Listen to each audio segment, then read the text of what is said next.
गौरव सावंत की exclusive report देखिए। दक्षिणी इजराइल के उस इलाके में है जहां एक के बाद एक इजराइल की सेना की बख्तरबंद गाड़ियां आगे बढ़ रही है और तेजी से ये बख्तरबंद गाड़ियां गाजा पट्टी की तरफ अपनी अपनी कूच के लिए तैयार है। इजराइल ने एक साफ संदेश दिया है। इजराइल ने एक साफ संदेश दिया है कि गाजा पट्टी के सभी सिविलियंस पीछे हट जाए ताकि इजराइल की सेना अब आगे वहां बढ़ेगी और हमास के ठिकानों को पूरी तरह से ध्वस्त कर देगी।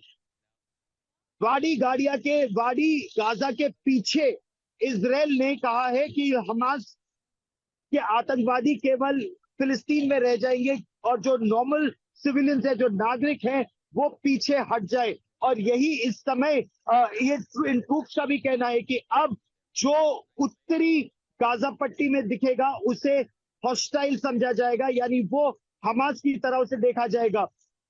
हवा से और तोपों से पहले ही गाजा पट्टी को निशाना बनाया जा चुका है।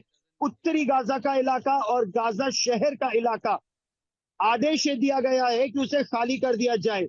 इंटरनेट के जरिए, रेडियो के जरिए और पर्चे वहां टिकवाकर इजराइल की सेना ने अपना आदेश वहां पर भिजवा दिया है कि अब ग्राउंड फोर्सेस आगे बढ़ेंगी और पूरी तरह से उस जगह में जितने भी हमास के ठिकाने हैं उन्हें ध्वस्त कर दिया जाएगा।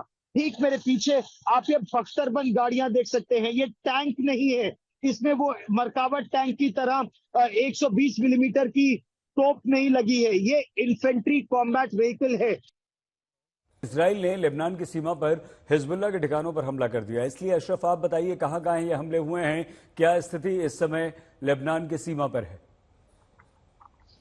सईद, अगर हम लेबनान की बात करें तो बहुत बड़ी सीमा जो है इजराइल के साथ इसकी मिलती है, क्योंकि लेबनान के पूरे जो दक्षिण हिस्सा है वो फलस्तीन से सटा हुआ है। यहाँ अभी भी इस्राइल के उस इलाके को फलस्तीन के नाम से ही जानते हैं और जितने भी फलस्तीन से अलग अलग युद्धों में लोग निकले हैं वो लेबनान ही आए हैं।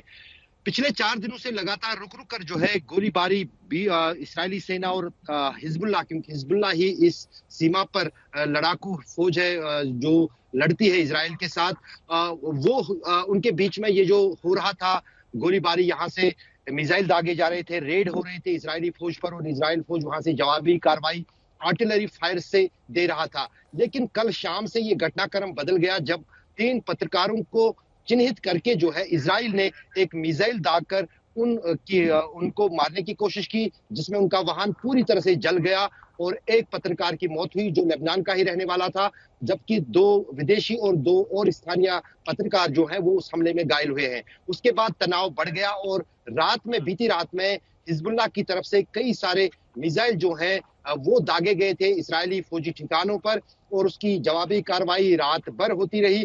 पिछले 2 दिन से इजराइल की तरफ से टैंकें जो है लेबनान बॉर्डर पर लाई जा रही थी और साथ ही साथ जो जंगी जहाज फाइटर प्लेन्स है उनको भी तैनात किया जा रहा था। मैं लगातार पिछले 3 घंटे से देख रहा हूं कि यहाँ पर अनमैन्ड एरियल व्हीकल्स जो है उनकी गहमा गहमी बहुत ज्यादा है। लगातार आपको आवाजें सुनाई दी जा रही हैं और स्थानीय लोगों को कहना है कि ये ड्रोन्स कैमरों से स्थित है और उनमें हथियार भी है और ये निशाना ढूंढकर वहीं पर बमबारी करते हैं। तो लोग जो है इस पूरे दक्षिणी लेबनान से अपने घरों को छोड़कर चले गए हैं सुरक्षित ठिकानों पर, अपने रिश्तेदारों के पास, कुछ बीरूत चले गए हैं, कुछ और सुरक्षित ठिकानों पर चले गए हैं, क्योंकि यहाँ पर जो इस्राइल के हमले का तरीका होता है वो किसी को भनक भी नहीं होती है कब और कैसे वो मिसाइल दागे।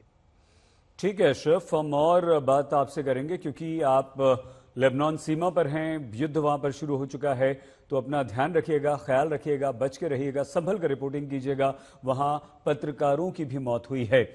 आशुतोष मिश्रा हमारे संवाददाता इजराइल की राजधानी तेल अवीव में हैं, लगातार खतरनाक इलाकों से, वॉर जोन से रिपोर्टिंग कर रहे हैं।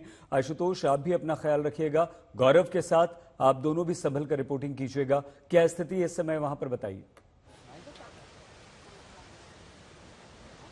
सईद, मैं इस समय टेल अवीव के याफो शहर में हूँ, जफा ओल्ड सिटी में। मेरे पीछे जो आप देख रहे हैं ये दरअसल मेडिटेरेनियन समंदर की सीमा है और आज चूंकि दोपहर में कई बार अटेम्प्ट किए गए हमास की ओर से बेन गुरियन एयरपोर्ट की ओर और टेल अवीव शहर की ओर से रॉकेट दागे गए हैं, तो अभी थोड़ी देर पहले यहाँ पर दरअसल हेलीकॉप्टर्स जो हैं उनके जरिए जो मॉनिटरिंग है वो बढ़ा दी गई है। लगातार यहाँ पर जो फाइटर हेलीकॉप्टर्स होते हैं वो गश्त लगा रहे हैं। साथ ही जो नेवी है यहाँ की उसने अपनी गश्त यहाँ पर बढ़ा दी है। तो अब तक देखिए जो लड़ाई चल रही थी वो दक्षिण में वो अभी भी जारी है, काउंटर रिटेलिएशन चल रहा है। लेकिन चूंकि अब खतरा शहरों की ओर बढ़ रहा है, इसी वजह से देखिए लगातार इजराइल के लिए जो पैनिक की स्थिति है वो ये कि अब जो टारगेट हमास बना रहा है, भले वो इंटेंसिटी उसकी कम हो, लेकिन वो छोटी छोटी कोशिशें करके शहर के लोगों को भी डराने की कोशिश कर रहा है। और इसीलिए आप मेरे पीछे जो सन्नाटा देख रहे हैं वो इसीलिए अमूमन सैलानियों से भरा हुआ ये इलाका होता है। लेकिन अब यहाँ कोई नहीं है, यहाँ तक सिर्फ पत्रकारों के अलावा किसी को आगे यहाँ जाने की अनुमति नहीं है। मेडिटेरेनियन सी की सभी सीमाएं फिलहाल बंद कर दी गई हैं और यहाँ पर सिर्फ और सिर्फ गश्त चल रहा है। और जब हम बात कर रहे हैं शायद बगल से फिर कोई हेलीकॉप्टर जो फाइटर लगातार वो निगरानी कर रहे हैं, क्योंकि खतरा दरअसल क्योंकि क्या हुआ था अश्कलौन में 3 दिन पहले इसी मेडिटेरेनियन सी का इस्तेमाल करते हुए कुछ गोताखोर बन के ये स्कूबा डाइव के जो गेयर्स होते हैं वो पहन के किनारों तक हमास के आतंकी हथियार लेकर के चले आ रहे हैं। तो अब ये इलाके भी सबसे ज्यादा वल्नरेबल हो रहे हैं, खतरा यहाँ पर ज्यादा बढ़ रहा है। ठीक है आशुतोष, बने रहिए आप हमारे साथ।